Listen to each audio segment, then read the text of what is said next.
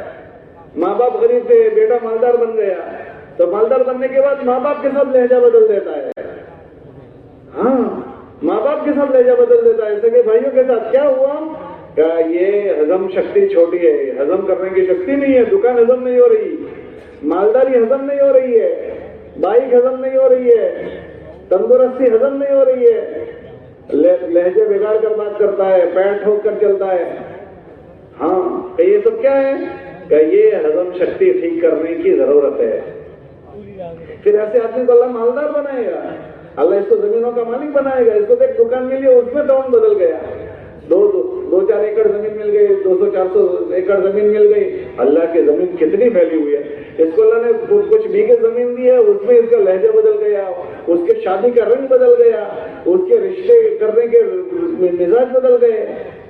یہ اللہ کو بھول کر برادری بات کرنے لگا, قوم بات کرنے لگا, برادری بات کرنے لگا, خاندان بات کرنے لگا. یہ ساری شکلیں کون سی ہے کہ یہ اللہ کو ناراض کرنے والی شکلیں ہیں. کہ یہ اپنی نعمتوں کی وجہ کی بنیاد پر اللہ کی امر کا مقابلہ کر رہا ہے, کہ ان نعمتوں سے اللہ کو ناراض کر رہا ہے. یہ مبارک جو تبلیغ کی محنت ہے, اس محنت کے ذریعے سے انہی باتوں کو سمجھنا اور سمجھانا ہے کہ یہ سب دی ہوئی اللہ کی ہے, اس سے اللہ کو ناراض نہ کریں. جس طرح اللہ لینا جانتا ہے, دینا جانتا ہے, اس طرح اللہ لینا بھی جانتا ہے. ہمارے گاؤں میں آپ غور کرو, ہمارے ضلعوں میں, ہمارے شہروں میں, ہماری بستیوں میں ایسے لوگ ملیں گے کہ جن کے ماں باپ مالدار تھے لیکن اب ان کی اولادیں غریب ہو گئی.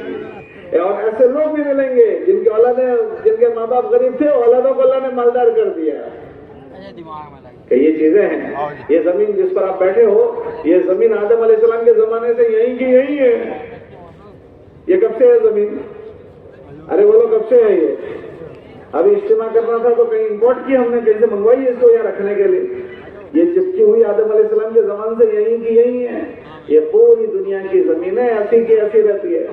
لیکن بعض مرتبہ باپ مالک تھا, بیٹے کے ہاتھ سے نکل جاتی ہے, بیٹا مالک تھا, اس کے پوتوں کے ہاتھ سے نکل جاتی ہے. زمین وہی رہتی ہے, نام نکل جاتے ہیں. ہاں کہ اللہ نے بہت کو مالدار کر دیا, بہت کو قرضدار کر دیا, بہت کو دیوادار کر دیا. یہ اللہ کا نظام ہے.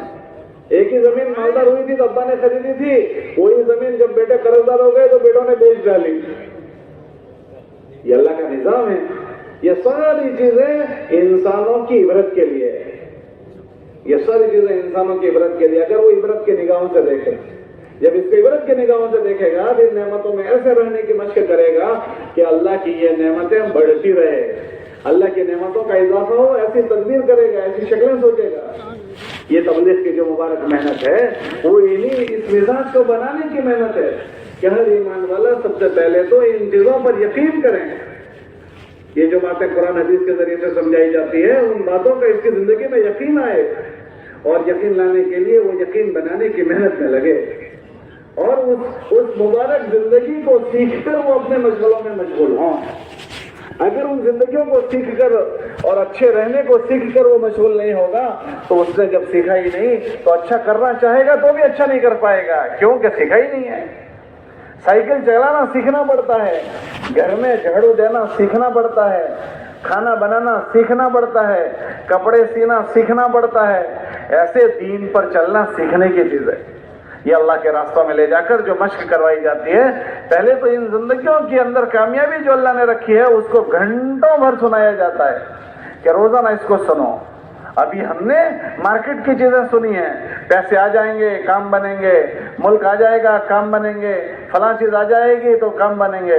تو اس کو سن سن کر دل اتنے مردہ ہو چکے ہیں کہ پیسے لانے کے لیے سگے بھائی کے ساتھ ڈنڈی مارنا آسان ہو گئی, پیسے لانے کے لیے میراث کے مال کو ہضم کرنا آسان ہو گیا, پیسے لانے کے لیے جو بھی شکل اختیار کرنی پڑے وہ ساری شکلیں اختیار کرنا آسان ہو گیا. کیوں کہ ذہن یہ بنا ہوا ہے پیسے ہوں گے تو کام بنیں گے, پیسے ہوں گے تو کام بنیں گے.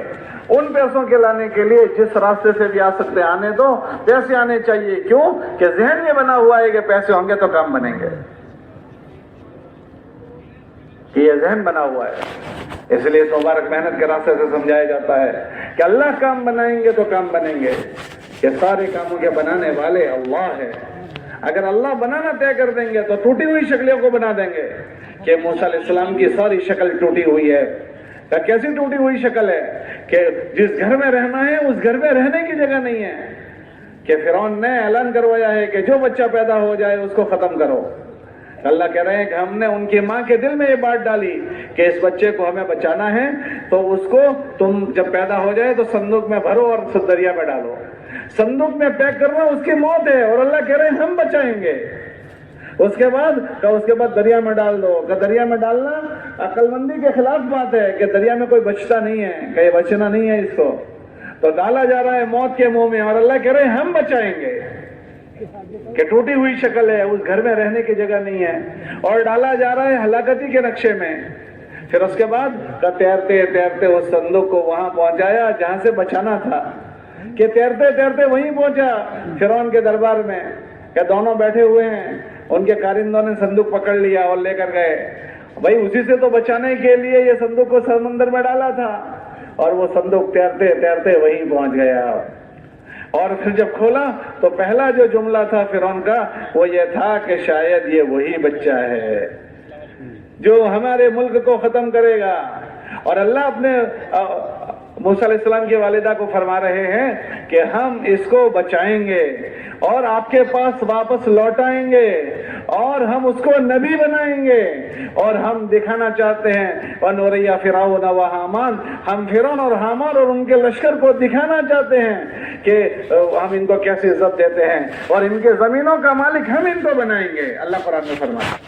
تو اللہ پاک نے پہنچایا پوری بربادی کی شکل میں. اللہ اپنی قدرت دکھا رہے ہیں کہ جب اللہ آباد کرنا چاہیں تو کیسے آباد کرتے ہیں.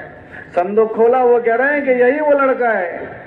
اللہ پاک نے فرعون کی گھر والی کے دل میں اس بچے کی محبت ڈال دی, آسیہ کے دل میں محبت ڈال دی. اور محبت ایسی ڈالی کہ وہ کہنے لگا اس کو ختم کر دو. آسیہ کہنے لگی ہمارے گھر میں اولاد نہیں ہے, ہمارے گھر میں بچے نہیں ہیں, ہم اس بچے کو پالیں گے اور ہم اس بچے کو بیٹا بنائیں گے تاکہ ہو سکتا ہے وہ ہمیں نفع دے. اب وہ سمجھا رہا ہے کہ یہی بچہ ہو سکتا ہے. وہ کہہ رہی ہے آپ کو کیا پتا کہ یہ وہی بچہ ہے, ہم اس کو رکھیں گے. کہ ایک کے دل میں دشمنی ہے, اللہ نے بیوی کے دل میں محبت ڈال دی. وہ چاہنے کے باوجود اس کو نہیں مار سکا, اس کو یقین ہو گیا. جب بچہ کھیلتا ہے تو کھیلنے کے زمانے میں وہ کبھی ابا کی داڑھی پکڑ لے, کبھی کچھ کرے. ایک مرتبہ چانٹا بجا دیا تو وہ کہنے لگا کہ دیکھو اس نے تو مجھے ابھی سے مارنا شروع کیا ہے, پتہ نہیں یہی لڑکا ہوگا. تو گھر والے کہنے لگے تم تو خامخواہ ہی شروع کر دیا تم نے. تو بچے تو ابا کے ساتھ ایسے ہی کھیلتے ہیں. اچھا پھر تو ہم ان کو پرکھیں گے کہ یہ چالاک ہے یا اس نے ایسے ہی یہ بے وقوفی کی ہے. کیسے پرکھیں گے؟ کہ ایک پلیٹ میں انگارہ رکھا اور اسی پلیٹ میں موتی رکھا چمکدار. ہم دیکھیں گے کہ یہ ہوشیاری کر رہا ہے یا بے وقوفی میں اس نے پکڑ لیا. تو موسیٰ علیہ السلام کو جب امتحان لیا گیا تو وہ اپنا ہاتھ لے جا رہے تھے موتی کی طرف. جبرائیل علیہ السلام تشریف لائے اور ہاتھ کو اٹھا کر رکھ دیا انگارے پر رکھا اور انہوں نے منہ میں رکھا, جل گیا. تو فرعون سمجھ گیا کہ بچہ بے وقوفی کر رہا ہے, یہ مارنے جیسا نہیں ہے. کہ اللہ بربادی کی شکل میں اس کی آبادی کے اسباب پیدا کر رہے ہیں. ان کی زبان میں لکنت ہو گئی تھی, آخر تک لکنت باقی رہی کہ اللہ پاک نے اسی گھر میں پالا جس گھر میں ان کے بربادی کے مشورے ہو رہے تھے. 40 سال تک اس گھر میں رہے, 40 سال تک. کہ جس گھر میں مشورہ ہو رہا تھا ان کو ختم کرنے کا, اسی گھر میں اب پالنے کا مشورہ ہو رہا ہے کہ اس کو کیسے بچایا جائے. بچہ ہاتھ میں آ گیا ہے, اب اس کو دودھ پلانا پڑے گا. تو کسی کا دودھ نہیں پی رہا ہے کوئی. اور وَحَرَّمْنَا عَلَيْهِ الْمَرَاضِعَ, ہم نے لوگوں کے تھن, عورتوں کے تھن اس پر حرام کر دیے کہ تجھے کسی کا تھن اپنے منہ میں نہیں لینا ہے, کسی عورت کا تھن نہیں لے رہا ہے. اس زمانے میں عادت ہوتی تھی کہ لوگ پیسوں سے دودھ پلانے والیوں کو بچے دے دیتے تھے کہ تم لے جاؤ پھر پال کر لانا. جیسے ہمارے نبی علیہ السلام کو دائی حلیمہ لے گئی تھی, دائی حلیمہ ہمارے نبی کو لے گئی تھی. ایسے ساری عورتیں آ گئی, کوئی بچے کا دودھ, کوئی بچہ کسی ماں کا دودھ پینے کو تیار نہیں ہے. اونٹنی کا دودھ نکالا گیا, بکریوں کا دودھ لایا گیا, لیکن نہ اونٹنی کا پی رہا ہے, نہ اوپر کا دودھ پی رہا ہے, نہ ماں کا چھاتی سے دودھ پی رہا ہے. اللہ نے کہا تھا کہ تم اس کو دریا میں ڈال دو، ہم ان کو تمہارے پاس دوبارہ لوٹا کر لائیں گے۔ جب صندوق چلا تھا تو ان کی بہن تھی، موسیٰ علیہ السلام کی بہن، ان کی والدہ نے کہا کہ جاؤ صندوق جہاں جائے تم بھی چپکے چپکے اس کے ساتھ چلنا، صندوق کہاں جاتا ہے، کیا ہو رہا ہے ذرا دیکھنا دور سے۔ تو جا کر دیکھا تو وہ صندوق تو پہنچا تھا وہیں جہاں سے بچانا تھا۔ تو ساری دودھ والیوں پلانے والیوں کو جمع کیا، تماشائی لوگ جمع ہو گئے، یہ بھی پہنچ گئی، بہن پہنچ گئی۔ جب کسی کا دودھ نہیں پیا تو اللہ ہی نے اس بہن سے یہ کہلوایا کہ میں ایسی فیملی کا پتہ نہ بتا دوں ایسی عورت کا کہ ہو سکتا ہے یہ اس کا پی لے، وہ بڑی مہارت رکھتی ہے اور یہ اس کی امانت دار، اس کے ساتھ امانت داری کا معاملہ کرے گی۔ تو وہ ایک دم کہنے لگے کہ ضرور ضرور بتاؤ، تھک گئے تھے، کسی ماں کا دودھ ہی نہیں لے رہا ہے، پریشان ہو گئے تھے، تو کہا ضرور بتاؤ ہمیں۔ تو وہ لڑکی گئی اور ان کی والدہ کو بلا کر لے آئی، بتا نہیں رہی ہے کہ یہ والدہ ہے۔ جب جیسے ہی اٹھایا ایک دم تھنوں میں سے وہ دودھ کو پینے لگا، ماں کی چھاتی سے دودھ پینے لگا۔ فرعون کے محل میں ماشاءاللہ خوشی کی لہر پھیل گئی کہ بچے نے دودھ پی لیا۔ جب دودھ پی لیا تو پھر اب وہ کہنے لگے کہ اب تم یہیں ٹھہر جاؤ، تمہیں یہیں ٹھہرنا ہے اور اس بچے کو دودھ پلانا ہے اور آپ کے لیے یہ رہائش کی جگہ ہے۔ جب یہ اعلان ہو گیا تو اعلان ہونے کے بعد وہ عورت کہنے لگی کہ آپ میرے لیے مشورہ کر رہے ہیں، میرے گھر میں بچے ہیں، میرا شوہر ہے، میں یہاں نہیں رہ سکتی ہوں، میں تو اپنے گھر جاؤں گی۔ اب گھر جانے کی بات کہنے لگی، بچے کو مجبوری ہے کہ وہ اس کے علاوہ کسی کا پی نہیں رہا دودھ۔ اللہ نے کہا تھا تمہارے پاس واپس لوٹ آئیں گے، اللہ نے فرمایا تھا کہ ہم اس کو تمہارے پاس واپس لوٹ آئیں گے۔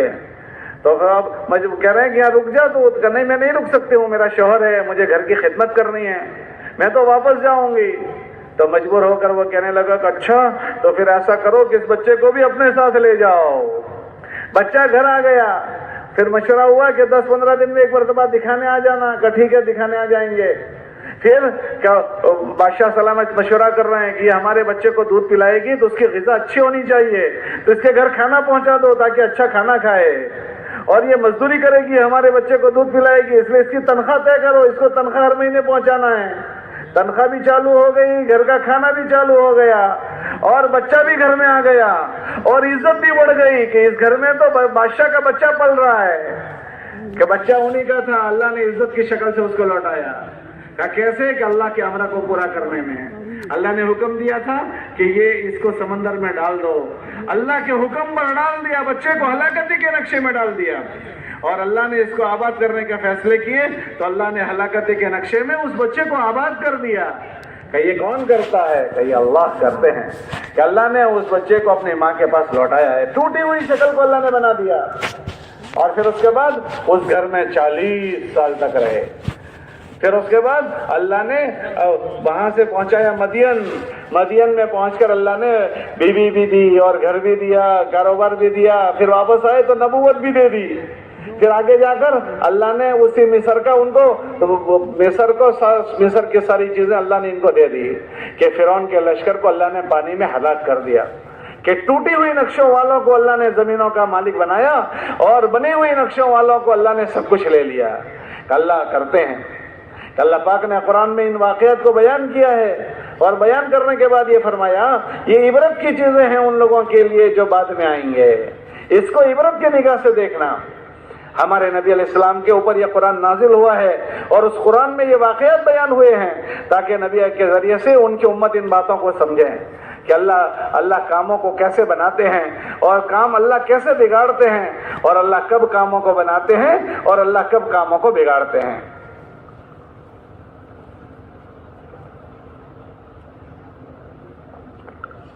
ان مبارک اجتماعات کے ذریعے سے، مبارک محنت کے ذریعے سے اب اس مجموعہ کو انہی چیزوں کی طرف متوجہ کر رہا ہے۔ کیوں؟ ہم اس دنیا میں رہتے ہیں جس دنیا میں ان کے کوئی تذکرے ہی نہیں ہیں، ان چیزوں کے کوئی تذکرے نہیں، تو ان باتوں کا کانوں میں پڑنا ہی نہیں ہے۔ ہمارے گھروں میں اس کے تذکرے نہیں، ہمارے محلوں میں ہمارے اس کے تذکرے نہیں، ہمارے بازاروں میں اس کے تذکرے نہیں ہیں، ہمارے رہن سہن میں اس کے کوئی تذکرے نہیں، تو پھر ہمارے کان انہی چیزوں سے متاثر ہو چکے ہیں جو باتیں مارکیٹوں میں ہو رہی ہے، اور ہوتے ہوتے ہم ان باتوں سے اتنے متاثر ہو گئے کہ ہم نے اپنا جینا ان کی طرح کر دیا ہے۔ جیسے اور بے ایمان لوگ جیتے ہیں، ہم نے اپنا جینا ان کی طرح کر دیا۔ نتیجے میں جس طرح وہ الجھے ہوئے ہیں ہم بھی الجھے ہوئے ہیں. اور یہ دنیا غفلت کی جگہ ہے, یہ دنیا دھوکے کی جگہ ہے. یہاں آدمی چاہے تو بھی غفلت ہوتی ہے, یہاں آدمی نہ چاہے تو بھی غفلت ہو جاتی ہے, اور یہ دھوکہ کھا جاتا ہے. اس کو دھوکے کی جگہ کہا گیا ہے, اس لیے اس سے نکلنا پڑتا ہے. اور اس کے نکلنے کے اسباب میں ایمان کے ماحول میں آنا, اعمال کے ماحول میں آنا, آخرت کے تذکروں کو سننا, اللہ کی قدرت کو سننا, اللہ کا جو نظام ہے ان نظام کو سننا, تاکہ ان باتوں پر یقین ہو کر زندگیاں اس سے مانوس ہو جائیں, زندگیوں کو اس پر ڈالنا آسان ہو جائے. اس لیے جماعتوں میں نکالا جاتا ہے. یہ اجتماعات میں 2-2 3-3 دن یہاں روک کر جوڑ کرتے ہیں, اور جوڑ میں یہ بات کرتے ہیں. انہی باتوں کے تذکرے 2-3 دن تک پلاتے ہیں, تاکہ آنے والا مجمع 3 دن تک اللہ کو, رسول کو, آخرت کو, موت کو, موت کے بعد کی زندگی کو یہ یہاں سنے. کیونکہ یہ سب حق ہے, یہ ساری چیزیں حق ہے. موت حق ہے, موت کے بعد کی زندگی حق ہے, جنت حق ہے, جہنم حق ہے, اللہ کے سامنے کھڑا ہونا حق ہے, اچھے اعمال کا بدلہ حق ہے, برے اعمال کا بدلہ حق ہے. یہ ساری باتوں کو اتنا سنیں کہ یہ چیزیں اس کی زندگی میں داخل ہو جائیں, اور ان ساری چیزوں کا خیال کرتے ہوئے جینے والا بنے. ہاں, اپنی جی چاہی سے نہ جیے, اپنی من چاہی سے نہ جیے, ان ساری چیزوں کا خیال کرتے ہوئے جینے والا بنے. اپنے اپنے مشغلوں میں ان سب چیزوں کا لحاظ کرتے ہوئے. ہاں, اللہ کے رسول کے زمانے کا چرواہا جنگل میں بکریاں چرا رہا ہے, لیکن اس دھیان کے ساتھ. ایک جانے والے نے ان سے پوچھا کہ بھائی ہمیں ضرورت ہے, ایک بکری چاہیے. تو چرواہا کہہ رہا ہے بکریاں میری نہیں ہے, میرے آقا کی ہے. تو پوچھنے والا کہنے لگا, ارے بھائی اس میں سے ایک بکری اگر تو مجھے دے دے گا تو کیا فرق پڑے گا, آقا سے کہہ دینا کہ بھیڑیا کھا گیا. تو جنگل میں چرانے والا بکریاں کا چرانے والا چرواہا وہ یہ کہہ رہا ہے کہ اگر میں نے آپ کو جواب دے دیا تو ہو سکتا ہے, لیکن اللہ کو کیا جواب دوں گا, اللہ کہاں چلے گئے ہیں, فَأَيْنَ اللَّهُ, اللہ کہاں چلا گیا. کیسی محنت ہوئی ہے کہ جنگل میں بکریوں کا چرانے والا چرواہا, اس کو اس کا دھیان ہے کہ اللہ ہے اور اللہ دیکھ رہے ہیں, اور اللہ ہمارے عمل پر ہمیں اس کا اچھا بدلہ بھی دیں گے, اور ہماری غلطیوں پر اس کی سزا ہمیں ملے گی. حضرت عمر رضی اللہ عنہ گشت کر رہے ہیں, ایک دروازے سے آواز آ رہی ہے, ماں بیٹی سے یہ کہہ رہی ہے کہ بیٹی دودھ میں پانی ملا لو. بیٹی کہہ رہی ہے کہ حضرت عمر نے منع کیا ہے. اماں کہہ رہی ہے کہ بیٹا عمر یہاں کہاں دیکھنے آئیں گے.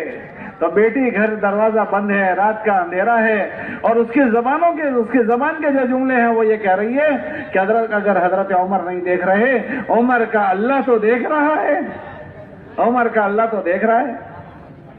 کہ یہ اس کا ایسا ماحول بنائیں کہ اندھیری رات میں بند دروازے میں آدمی کو اس کا استحضار ہے کہ اللہ دیکھ رہا ہے. ہم کسی جگہ پر جائیں وہاں لکھا ہوا ہو تم کیمرے کی نظر میں ہو, تو آدمی کتنا چوکنا ہوتا ہے, کوئی غلط بات نہیں کرتا ہے, کوئی غلط حرکت نہیں کرتا. اس مبارک محنت کے راستے سے یہ بات سمجھائی جا رہی ہے کہ تم ہر وقت اللہ کے کیمرے میں ہو, اللہ تمہیں ہر وقت دیکھ رہے ہیں, اللہ تمہیں سن رہے ہیں, اللہ تمہیں دیکھ رہے ہیں. اندر بھیتر میں پلنے والے جذبات, اندر بھیتر میں ابھرنے والی باتیں, اس کو اللہ دیکھ رہے ہیں, اللہ اس کو سن رہے ہیں, اللہ اس کو جانتے ہیں. ہاں, یہ بات اس مبارک محنت کے راستے سے سمجھائی جا رہی ہے تاکہ زندگیاں دین والی بنے, زندگیاں اللہ کے ڈر والی بنے, اور زندگیاں اپنے اپنے مشغلوں میں آدمی اللہ کے امر کو جان کر ان مشغلوں میں جیسے جینا ہے ایسے جینے والا وہ بنے, کہ ان مشغلوں کی مشغولیوں میں اللہ کو ناراض نہ کرے, اس کی نمازیں نہ چھوٹے, اللہ کے حقوق کی پائمالی نہ ہو, اور ان چیزوں میں رہتے ہوئے اللہ کے بندوں کے حقوق کی پائمالی نہ ہو. ہاں, اللہ کے حقوق کی پائمالی یہ بھی خطرناک چیز ہے, اور اپنے ان مشغلوں میں اللہ کے بندوں کے حقوق تلفی یہ بھی خطرناک چیز ہے. ہاں, کہ آدمی کتنا بڑا بزرگ بن گیا اللہ کی عبادت کرتے کرتے, لیکن اس نے اللہ کے حقوق کے بندوں کے حقوق کے پائمالی کی, کہ یہ اس کی بڑی پکڑ کا ذریعہ ہے. کتابوں میں آتا ہے کل قیامت کے دن ایک آدمی اللہ کے دربار میں کھڑا ہوگا اور اتنی نیکیاں لے کر کھڑا ہوگا کہ اگر احد پہاڑ پر رکھی جائے تو احد پہاڑ دب جائے, اتنی زیادہ نیکیاں ہوگی. اس کے باوجود بھی اس کو جہنم میں ڈالا جائے گا. یا کیا ہوگا کہ اس نے اللہ کے بندوں کے حقوق کی پائمالی کی ہوگی کہ جب اس کے نیکیاں دیکھی جائے گی تو اتنی زیادہ اس کی نیکیاں ہیں، لیکن جب اس کے نیکیوں کے مقابلے میں دیکھا جائے گا تو لوگوں کے ساتھ اس نے غلط رویے اختیار کیے ہیں، لوگوں کے ساتھ غلط معاملے کیے ہیں. غلط معاملہ کرنے میں دو چیزیں ہیں، ایک غلط معاملہ کیا ہے اور ایک غلط معاشرت کی ہے کہ اپنا رہنا سہنا لوگوں کے ساتھ خراب کر دیا، امی کے ساتھ رہن سہن خراب کر دیا، ابا کے ساتھ رہن سہن خراب کر دیا، سگے بھائیوں کے ساتھ رہن سہن خراب کر دیا، سگی بہنوں کے ساتھ رہن سہن خراب کر دیا، پیٹ کے رشتہ داروں کے ساتھ رہن سہن خراب کر دیا، اور جو بھی اور لوگ ہیں ایمان والے یا غیر ایمان والے جن کے جو حقوق ہیں اس میں حق تلفیاں کی ہے. کتابوں میں آتا ہے کہ یہ حق تلفی جن کی جائے گی ان کا جواب دینا پڑے گا. ہاں، یہ رشتہ داری اللہ کے عرش کے نیچے ہوگی. وہ اللہ سے کہے گی کہ اللہ جس نے مجھے جوڑا تو اپنی رحمت سے اس کو جوڑ دے، اور جس نے مجھے کاٹ دیا اے اللہ تو اس کو اپنی رحمت سے کاٹ دے. کہ اتنی نیکیاں لے کر آیا ہے کہ بہت پہاڑ پر رکھ دی جائے تو وہ دب جائے، لیکن وہ اپنے آپ کو ان چیزوں سے بزرگ سمجھ رہا تھا کہ نمازیں اچھی ہو رہی ہے، اعمال سب اللہ کا فضل ہے، یہ اچھی چیز ہے، لیکن جیسے اللہ کے ساتھ کا تعلق اچھا کر رہا ہے ایسے عبادتیں بھی اچھی کر رہی ہیں. عبادت والا بھی بننا ہے، اچھی عبادت والا بننا ہے. ایسے لوگوں کے ساتھ اس دنیا میں اللہ نے ہم کو پیدا کیا ہے تو لوگوں کے ساتھ ان کے حقوق کو سمجھتے ہوئے اچھا جینا سیکھنا ہے. ہاں، یہ جو فضائل کی کتابیں ہیں اس میں یہ چیزیں لکھی گئی ہے، امی کا کیا حق ہے، ابا کا کیا حق ہے، بھائی بہنوں کا کیا حق ہے. ہاں، اگر اس کی حق تلفی کی گئی تو اس کی کیا سزائیں ہوگی. کتابوں میں آتا ہے اللہ فرماتے ہیں ہم اس وقت تک بندوں سے راضی نہیں ہوں گے جب تک کہ ان سے ان کے ماں باپ راضی نہ ہو جائیں. کہ اللہ کی رضامندی ماں باپ کی رضامندی میں چھپی ہوئی ہے کہ اس پر موقوف ہے رضا رب فی رضا الوالدین، کہ اللہ اس وقت تک بندوں سے راضی نہیں ہوں گے جب تک کہ بندے اپنے ماں باپ کو راضی نہ کریں. ماں باپ کی رضامندی کتابوں میں آتا ہے کہ ماں باپ کو ناراض کرنا اتنا بڑا گناہ ہے کہ بعض مرتبہ اس کی نحوست سے آدمی کو موت کے وقت کلمے سے محرومی ہو جاتی ہے. ہمارے نبی علیہ السلام کے زمانے میں ایک آدمی کا انتقال ہوا، لوگوں نے فرمایا کیا بات کہ اس کو کلمہ نہیں پڑھا جاتا. پوچھا کیا بات ہے تو فرمایا ان کی ماں ان سے ناراض ہے. جب ان سے ماں سے ملاقات ہوئی پوچھا کہ اماں جی آپ کو اس بیٹے سے کیا تکلیف ہے تو اماں جی نے فرمایا کہ میرا بیٹے کی بزرگی میں مجھے کوئی شک نہیں، میرا بیٹا رات کا تہجد گزار ہے اور دن کا روزہ رکھنے والا ہے، اتنا نیک ہے، اتنا بڑا بزرگ ہے، پھر آپ کو اس سے کیا تکلیف ہے تو فرمایا کہ اس کی زبان کے سختی سے میرا دل ٹوٹ گیا ہے کہ زبان تیز استعمال کر رہا ہے.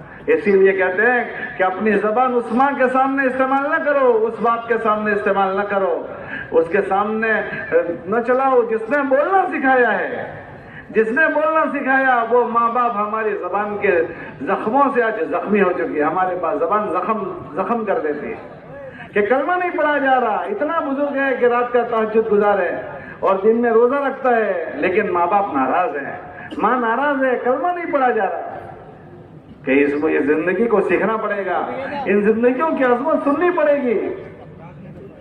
ماں ہے، باپ ہے، خالہ ہے، ماموں ہے، چچا ہے، یہ سب رشتہ دار ہیں، یہ صلۃ الرحم میں آتے ہیں.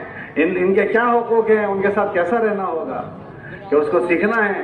معمولی دنیا کے چند پیسوں کی وجہ سے ہم نے ان کے رشتوں کو زخمی کر دیا ہے. سگے چچا زمانہ ہو گیا، چچا سے نہیں بن رہی، ماموں سے نہیں بن رہی ہے، خالوں سے نہیں بن رہی ہے، ماں باپ سے نہیں بن رہی ہے، سگے بھائی بہنوں سے نہیں بن رہی ہے.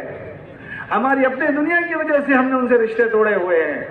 کئی زندگیاں اس کو سننا پڑے گا کہ ان کے ساتھ کیسے زندگی جینی ہے اور اس کی عظمت دلوں میں بٹھانی پڑے گی کہ یہ معاشرت ہے. معاشرت ہمارے وہاں اگر کوئی برادران وطن میں سے کوئی پڑوس میں رہتا ہے اس کا بھی حق بنتا ہے.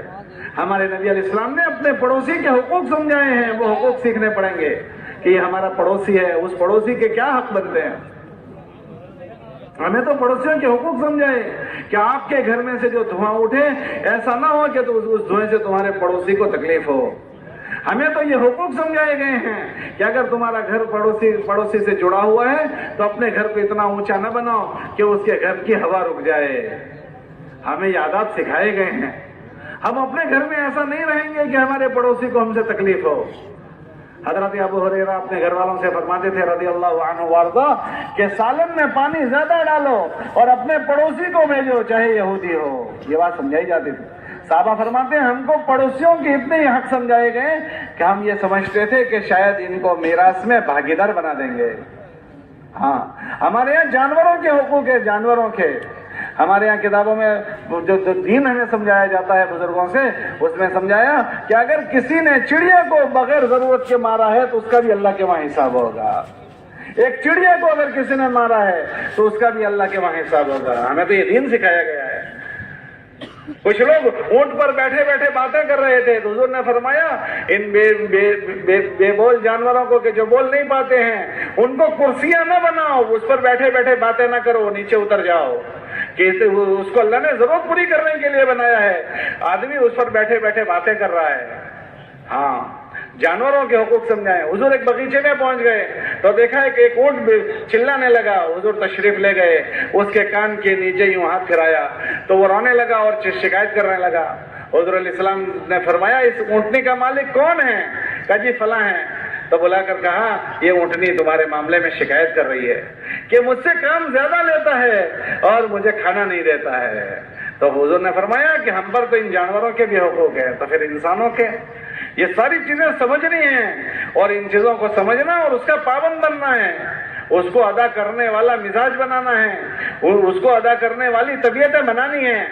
اس کو سننا بھی ہے, سمجھنا بھی ہے, اس کا عادی بھی بننا ہے.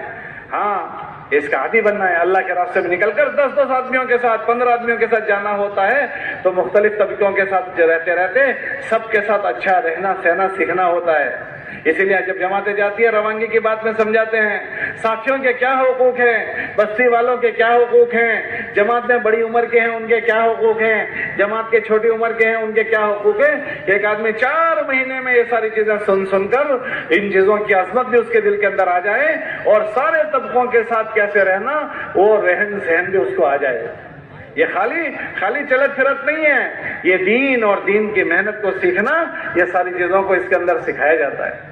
ہاں یہ ہماری ضرورت کی چیز ہے, یہ ہم سب کے ضرورت کی چیز ہے.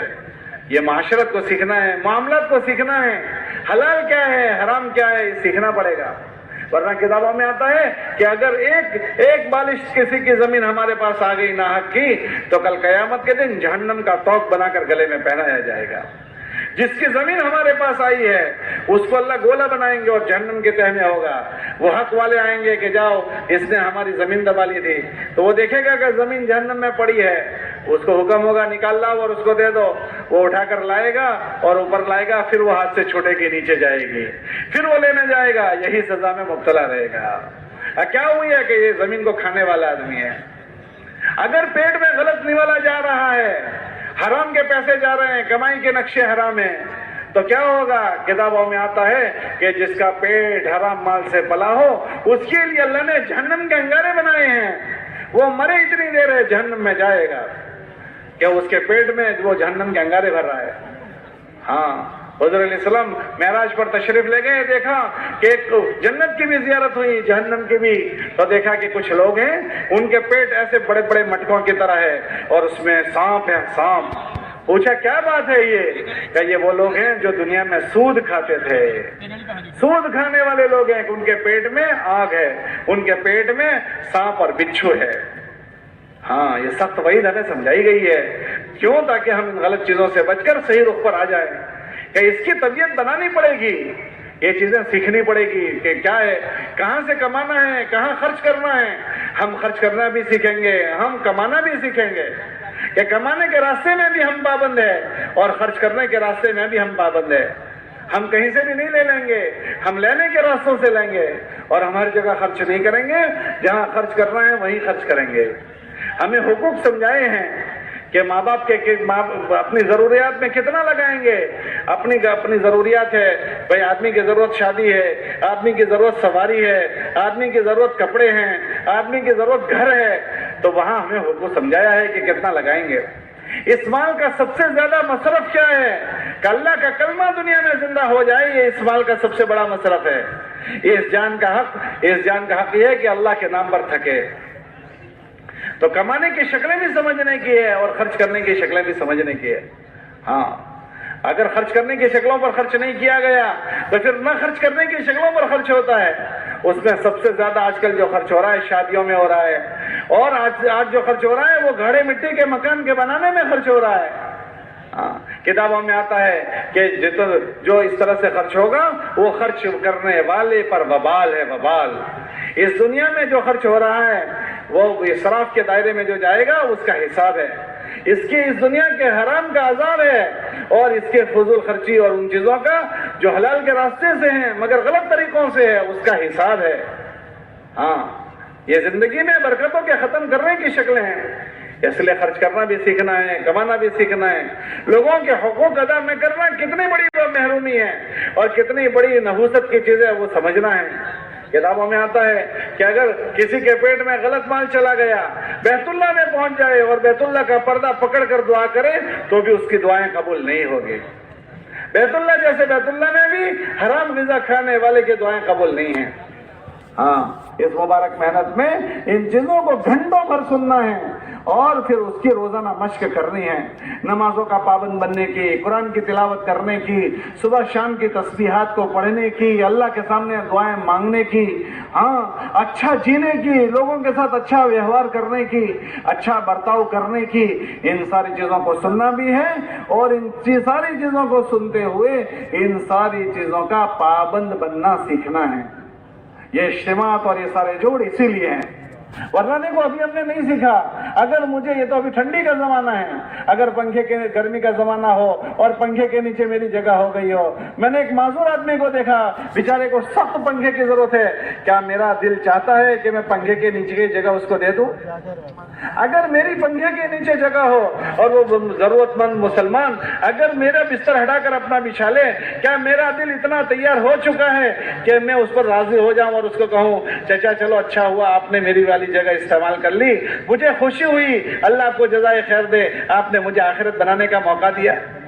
ایک بستر کی جگہ ابھی تو ہمارے جگہ میں ایک بستر کی جگہ دینے کی استعداد ہمارے اندر پیدا نہیں ہوئی، ابھی کھانے کی لائن لگے گی تو ہم دیکھیں کہ کیا کوئی ہم سے آگے آ جائے کھانے میں، ہم برداشت کرتے ہیں؟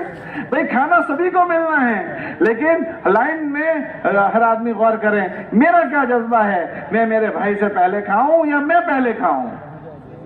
اس لیے میں لائن لگی ہوئی تھی، ہر آدمی غور کرے کیا کسی کا ایسا جذبہ ہے کہ بھائی وہ زیادہ ضرورت مند ہے اس کو میں مقدم کر دوں، مجھے ابھی ضرورت کا تقاضا میں برداشت کر سکتا ہوں۔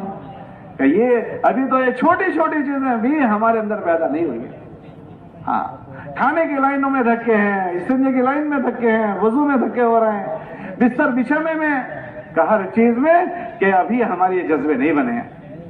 ہاں، اللہ کے نبی علیہ السلام کی محنت کے راستے سے ایسے جذبے بنے کہ جب مہاجرین ہجرت کر کے مکے سے مدینہ منورہ آئے ہیں تو انہوں نے یہ فرمایا کہ میری 2 بیویاں ہیں، ان میں سے جو آپ پسند کریں، کیونکہ مہاجرین جو ہیں ان کو مکے میں کوئی نہیں جانتا تھا، وہ اجنبی لوگ تھے، اب وہ اپنے ساری چیزوں کو چھوڑ کر آئے ہیں، اب ان کو گھر کی ضرورت ہے، بیوی کی ضرورت ہے، کاروبار کی ضرورت ہے۔ صحابہ فرماتے ہیں کہ ایک کہہ رہے ہیں کہ میری 2 بیویاں ہیں، ان میں سے جو آپ پسند کرو اس کو میں طلاق دے دوں، وہ عدت پوری کر لیں، آپ اس کے ساتھ نکاح کر لیں، میرا یہ مال ہے اس میں آپ جو آدھا آپ لے لیں، یہ میری فلاں میرا مکان ہے اس میں آپ رہ لیں۔ کہ ایثار کا ایسا جذبہ پیدا ہوا کہ اپنی 2 بیویوں میں سے ایک بیوی ان کی پسندیدہ بیوی کی قربانی دے رہے ہیں، اپنے کاروبار کا آدھا حصہ ان کو دے رہے ہیں اور اپنے رہنے کے گھر میں ان کو جگہ دے رہے ہیں۔ کیسی محنت کی سطح پہنچی تھی، اس مبارک محنت کے ذریعے سے محنت کرتے کرتے اس سطح پر پہنچنا ہے۔ ایک ایک گھر میں پکایا ہوا 7 گھروں میں پھر رہا ہے، 7 گھروں میں پھرایا جا رہا ہے کہ اپنے لیے اور اپنے ایمان والے بھائیوں کے لیے اور ہر ایک کا خیر خواہ بن کر ہمیں جینا آ جائے۔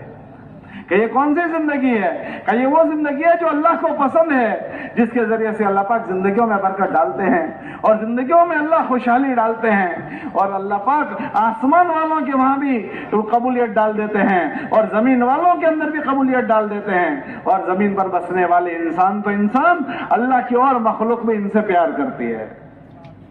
کہ وہ مبارک زندگی ہے. اور خدا نہ کرے اگر یہ زندگی نہیں سیکھی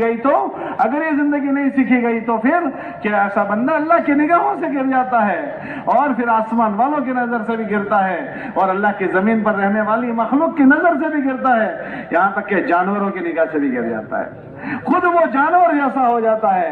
اللہ قرآن میں فرماتے ہیں وہ جانور جیسا نہیں ہوتا, جانور سے بھی گھٹیا ہو جاتا ہے.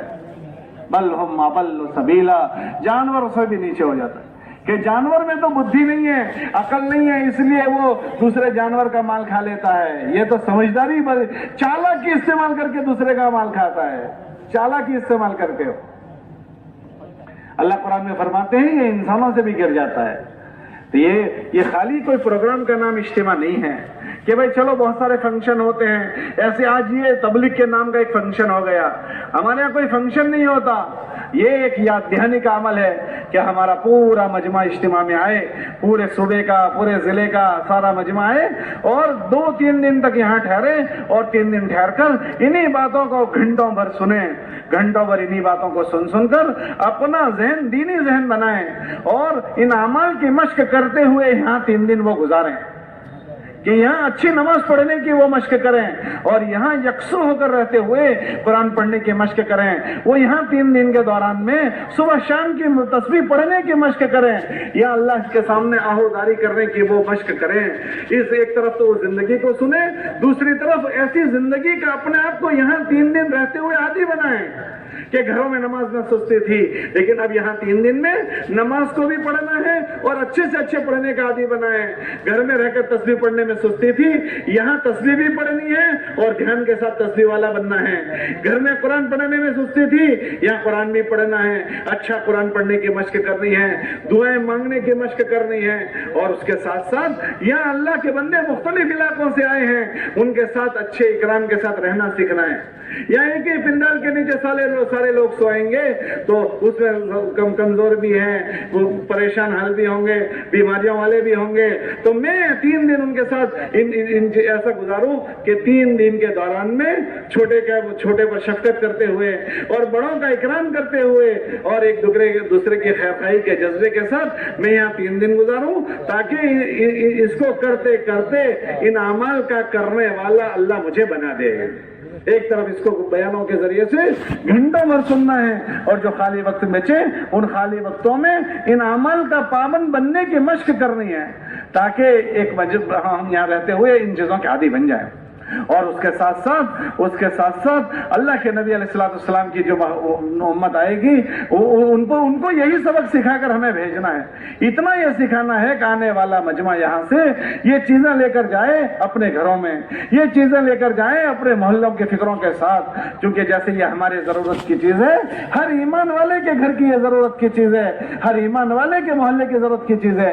اللہ کے نبی علیہ السلام کے صحابہ اس کو ایسے لے کر گئے تھے کہ یہ بات ہر گھر میں ہو گئی تھی, یہاں تک کہ گھروں سے بڑھ کر پھر ان کے محلوں میں یا بڑھتے بڑھتے ان کے بازاروں میں بھی یہ باتیں زندہ ہو گئی تھی.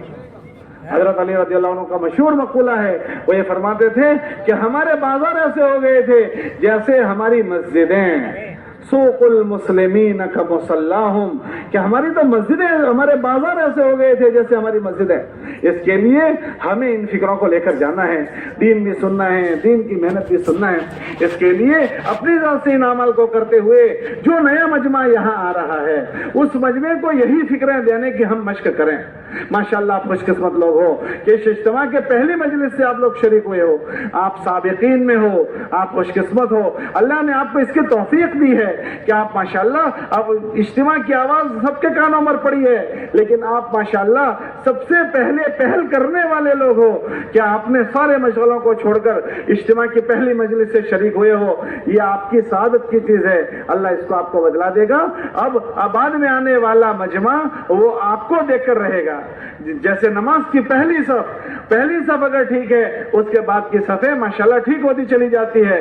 اگر جیسے پہلی صف ہوگی اس کے اثرات بعد کی صفوں پر پڑتے ہیں. ایسے آپ حضرات ماشاءاللہ اجتماع میں پہلے آئے ہو تو آپ حضرات جیسا ماحول بناؤ گے پورے اجتماع کا وہی ماحول بنے گا. جو چیزیں آپ زندہ کرو گے آنے والوں پر وہی چیز کے اثرات پڑیں گے. اس لیے آپ حضرات کو 2 چیزوں کی یہاں ماحول بنانا ہے. ایک اس اجتماع میں اعمال کا ماحول بنانا ہے، اعمال کا، کہ جو نمازیں ہیں کہ ہمارا یہ پورا کا پورا مجمع اذان کے ساتھ تیار ہو کر یا پنڈال میں آ جائیں، ادھر ادھر کہیں باہر نہ کھڑے رہیں، تاکہ اچھے سے اچھی نماز کا ماحول زندہ ہو جائے۔ اپنی ذات سے اعمال کا ماحول بنائیں کہ یہ مجمع اتنا بڑا مجمع یہاں تلاوت کا ماحول بنائے، یہ مجمع یہاں تسبیح کا ماحول بنائے، یہ مجمع رات کو اٹھنے کا ماحول بنائے، یہ مجمع یہاں اللہ کے سامنے آہوداری کا ماحول بنائے۔ جب یہ مجمع اس کا ماحول بنائے گا تو کل تک جتنا مجمع آئے گا وہ اس ماحول سے متاثر ہوگا، اور متاثر ہو کر انشاءاللہ وہ اس مجمع میں بھی وہ اعمال منتقل ہوں گے۔ ایک تو اپنے ماحول عبادات کا بنانا ہے، دوسرا مجلسوں میں اچھے شریک ہونے کا ماحول بنانا ہے کہ کل تک ماشاءاللہ مختلف مجلسیں ہوگی تو آپ حضرات پہلے سے جوڑنا نہ پڑے۔ اجتماع میں اسی لیے آئے ہیں تاکہ اللہ رسول کی بات سنیں، ذمہ داری کی بات سنیں، اپنے سے متعلق جو کام ہے اس کی بات سنیں، تو تخت سے قریب ہو کر پہلے سے ہم بیٹھیں، دھیان توجہ کے ساتھ ہم بات سنیں، اور اخیر تک، مجلس کے اخیر تک ہم بیٹھیں، جب تشکیل پوری ہو تب تک ہم بیٹھے رہیں۔ آپ مجمع میں بیٹھنے کا ماحول بناؤ گے تو انشاءاللہ آنے والا مجمع بھی یہاں اجتماع کی ساری مجلسوں میں بیٹھنے کا ماحول بنائے گا۔ اس لیے آپ حضرات کو اللہ نے منتخب کیا، پہلے سے پہنچایا ہے، تو آپ نیت کرو کہ انشاءاللہ ہم اس کا ضرور ماحول بنائیں گے۔ بناؤ گے انشاءاللہ؟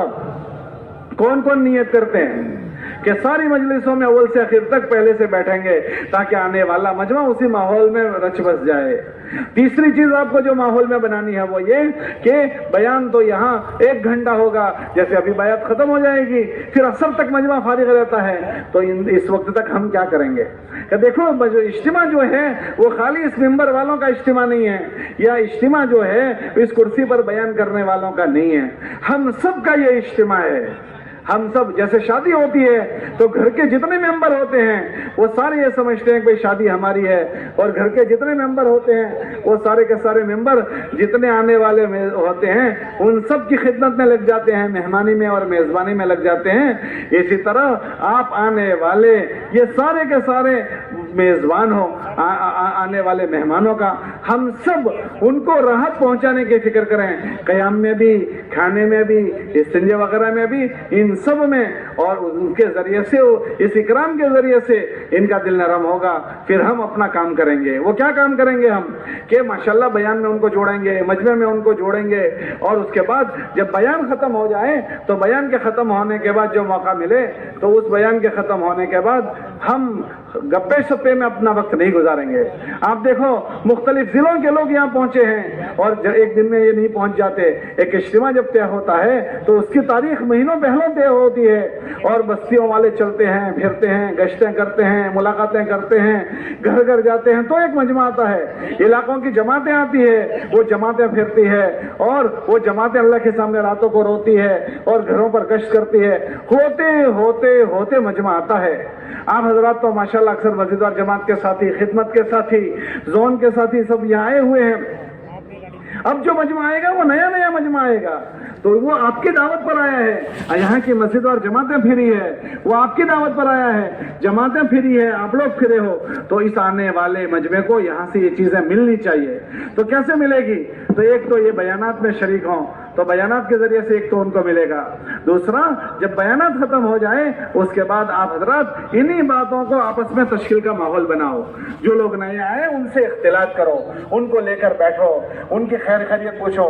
عجیب عجیب دیہاتوں کے لوگ ہوں گے، اور خصوصاً یہ ہمارا جو علاقہ ہے نا، یہ ہریانہ کا، یہ تو بہت ہی آپ خوب جانتے ہیں 47 میں سب سے زیادہ جو حالات آئے وہ ان علاقوں میں آئے تھے، کہ تو ان علاقے والوں پر ہماری جان لگے، مال لگے۔ یہ 2-3 دن کے سارے کھیل ہے، یہ تو 2-3 دن میں ہم اپنی کمائی کر لیں کہ ان دیہات والوں سے جم کر اختلاط ہو، بیان میں وہ بیٹھے ہوں تو ان کے بغل میں ہم بیٹھیں، جب بیان ختم ہو جائے تو اس کے بعد اچھا موقع ملتا ہے ہم ان سے انہی باتوں کو دہرائیں، ذمہ داری والی زندگی کو، ذمہ داری والی باتوں کو آپس میں دہرانا۔ پھر اس کے بعد آخر میں ان کو ہمت دلا کر تشکیلیں کرو، تشکیل کا ماحول بنائیں۔ اگر ابھی سے لے کر دعا تک آپ تشکیل کا ماحول بناؤ گے نا تو اللہ کی ذات سے امید ہے جتنی جماعتیں ہیں اس کی ڈبل تیبل جماعتیں ہو جائے گی۔ یہاں لوگ آتے ہیں اپنے اپنے مشغلوں کو چھوڑ کر آتے ہیں, اپنے گھروں میں وہ نا کے ماحول میں ہوتے ہیں. یہاں اللہ رسول کی بات سنتے ہیں, دل میں جذبات بنتے ہیں, یہاں ہاں کی فضا میں آئیں گے. آپ حضرات تھوڑی سی ان کو ہمت دلاؤ گے, ہو سکتا ہے آپ کی تھوڑی ذہن بنانے پر اور ہمت دلانے پر یہ جو اپنے گھروں میں تھے نہ کہہ رہے تھے اللہ کے راستے میں جانے کا, وہ یہاں کی فضا سے متاثر ہو کر تیار ہو جائیں گے. ابھی ہم لوگ حضرات کے ساتھ ایک ملک میں گئے تھے اجتماع میں, تو وہاں ایک بھی جماعت نہیں تھی. وہاں ہمارا خالی گزرنے کا تھا. ایک اجتماع تھا 2-1 مہینے پہلے سبا میں, جو برونائی کا ایک علاقہ ہے, تو وہاں سے فارغ ہو رہے تھے, ایک دن بچا ہوا تھا. تو وہاں کے کوالالمپور کے لوگ حضرات آئے بزرگوں کے پاس اور کہنے لگے کہ آپ ہمارے وہاں سے گزرنے والے ہو, اگر آپ اجازت دو تو ہم اپنے پرانوں کو بلا لیں. جب وہاں حضرات پہنچے, ایک دن دے دیا, تو جا کر کہا کتنی جماعتیں ہیں؟ کہا ہمارے یہاں تھوڑی پہلے سے تاریخ طے تھی, آپ تو خالی گزرنے والے تھے اور آپ نے ایک دن ہم کو دے دیا ہے, تو ایک بھی جماعت تیار نہیں. بزرگوں نے کہا ایسے تھوڑی ہوگا, جماعتیں بنانی پڑے گی. تو ہم سب محنت میں لگے, تو ماشاءاللہ 24 گھنٹے وہاں بزرگوں نے گزارے. وہ پورا مجمع 1000 کا پرانوں کا آیا, انہوں نے آپس میں محنت کا ماحول بنایا. تو ایک دن میں 50 جماعتیں تیار ہوئی اور دعا میں 50 جماعتوں نے مسافر کیے. کتنی جماعتیں تیار ہوئی؟ 50 جماعتیں. تو ہمارا اتنا بڑا مجمع, یہاں ابھی 4000 کا مجمع آ چکا ہے, ابھی جو کھانا بنا وہ اتنا مجمع تو یہاں آ چکا ہے. تو اتنا بڑا مجمع اگر سارا محنت میں لگ جائیں تو آپ مجھے بتاؤ ہماری جماعتوں کا ریشہ کہاں سے کہاں جائے گا, کہاں سے کہاں پہنچ جائے گا. اس لیے آپ اس کو معمولی نہ سمجھو, یہ بہت بڑی آپ کی طاقت ہے کہ آنے والے مجمع پر ہماری محنت لگے. تو آپ دیہات والوں کو تفقد کرو, ان کی خیر خیریت پوچھو. جب ان کی چیزیں سنو گے نا تو دل اندر سے دکھے گا, پھر اللہ کے سامنے رونے میں مزہ آئے گا. اس لیے خالی وقتوں کو باتوں میں نہ لگائیں, ادھر ادھر کھانے پینے میں نہ گزار دیں, چیزوں کی خریدی میں نہ گزار دیں. ہم اس کے لیے نہیں آئے, اس کے لیے ہمارے گاؤں میں ہماری بستیوں میں بہت دکانیں ہیں, وہاں سے خریدیں گے. ہم یہاں سے کیا لے کر جائیں؟ ہم بھی اور آنے والا پورا مجمع اللہ کرے یہاں سے دین لے کر جائے اور یہاں سے دین کی محنت کو لے کر جائیں. اب گھر جائیں گے, لوگ پوچھیں گے بچے کیا لائے ہو؟ کہ جی بیٹا ہم یہ چیز لائے ہیں, ہم دین لائے ہیں, دین کی محنت لائے ہیں. لوگ کیا لے کر جاتے ہیں؟ اجتماع میں آج کل بازار لگنا شروع ہو گئے, تو بازاروں سے کپڑے لے کر جاتے ہیں, چپل لے کر جاتے ہیں. تو کیا لائے کہ اجتماع سے کپڑے لایا ہے, ہم اس کے لیے آئے تھے. پورا اجتماع چپل کے نام ہو جاتا ہے, پورا اجتماع جوتوں کے نام, پورا اجتماع کپڑوں کے نام. بچے پوچھیں گے ابا کیا لائے اجتماع سے؟ تیرے لیے ایک جوڑی کپڑے لایا ہوں. ابا اجتماع سے کیا لائے؟ کہ اجتماع سے ہم جوتے لائے. تو بچوں کا ذہن یہ بنتا ہے اجتماع کیا نام ہے؟ کہ اجتماع جوتے لانے کا نام ہے, اجتماع کپڑوں کے لانے کا نام ہے, اجتماع مٹھائیوں کے لانے کا نام ہے. اسی کے حوالے پورا اجتماع ہو گیا. کوئی جا کر یہ نہیں کہتا بیٹا وہاں اجتماع تھا, اتنے لوگ آئے تھے, وہاں یہ باتیں ہوئی, ہمیں یہ باتیں سمجھائی ہے, ہمیں یہ باتیں سمجھنی ہے. یہ چوپٹ ہو چکا.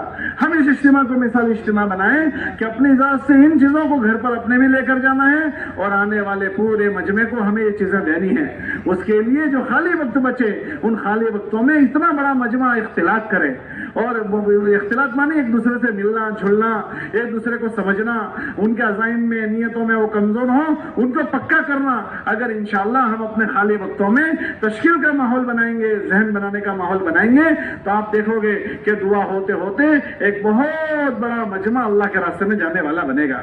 الحمدللہ ہمارے اس اجتماع میں ابھی تک 15, 16, 17 جماعتیں چارمینی کی تیار ہو کر آ چکی ہے اور 57 جماعتیں چلے کی بن کر آ چکی ہے. لیکن ماشاءاللہ یہ اتنا زرخیز علاقہ ہے, جیسے دودھ دیتی گائے جب چاہے دھو لو, دودھ دیتی بکری کو جب چاہے دھو لو, ایسے ہی دودھ دیتا علاقہ ہے, جب چاہے اس کو دھو لو.